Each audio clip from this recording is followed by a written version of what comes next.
రాబోయే మున్సిపల్ ఎన్నికలు మంత్రి టీజీ భరత్ కు పెద్ద ఛాలెంజ్. కర్నూలు నగరపాలక సంస్థలు గెలుపు ఆయనకు అత్యంత ప్రతిష్టాత్మకం. చరిత్రను తిరగరాస్తూ గెలిపించుకోవాల్సిన బాధ్యత ఆయనపై పడింది.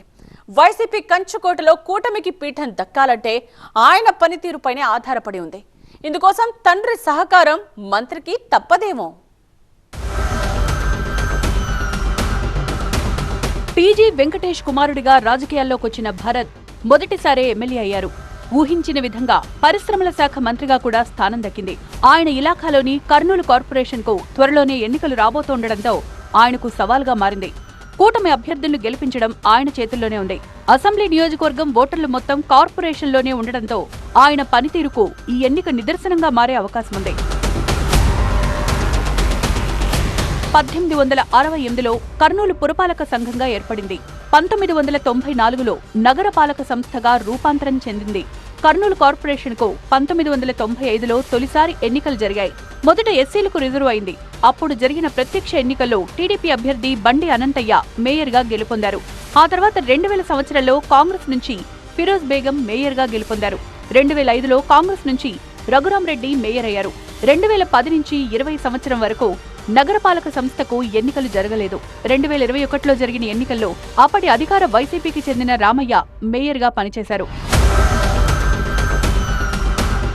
ప్రస్తుతం ఏపీలో కూటమి అధికారంలో ఉండటంతో ఈ ఎన్నికలు ఎంతో ప్రతిష్టాత్మకంగా మారాయి. ముఖ్యంగా మంత్రి టీజీ భరత్ చేతుల్లోనే గెలుపు బాధ్యతలను పెట్టాయట కూటమి పార్టీలు. ఎంతో ప్రతిష్టాత్మకమైన ఈ ఎన్నికలో గెలవాలంటే తన తండ్రి అనుభవం కూడా అవసరమని మంత్రి టీజీ భరత్ భావిస్తున్నారట. టీజీ వెంకటేష్ కు ఎమ్మెల్యేగా మంత్రిగా పనిచేసిన అనుభవం ఉంది.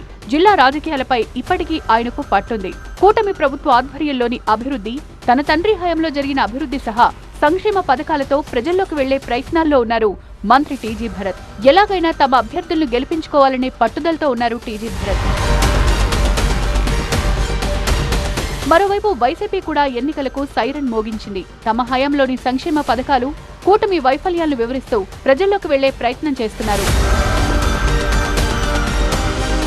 ఇరుపక్షాలు ఎవరి వ్యూహాల్లో వాళ్లు ఉన్నప్పటికీ మేయర్ స్థానం ఎవరికి రిజర్వ్ అవుతుంది, ఏ డివిజన్లు ఏ కేటగిరీకి కేటాయిస్తారు, మేయర్ అభ్యర్థి ఎవరనే అంశాలు ఎన్నికల్లో ప్రభావం చూపనున్నాయి.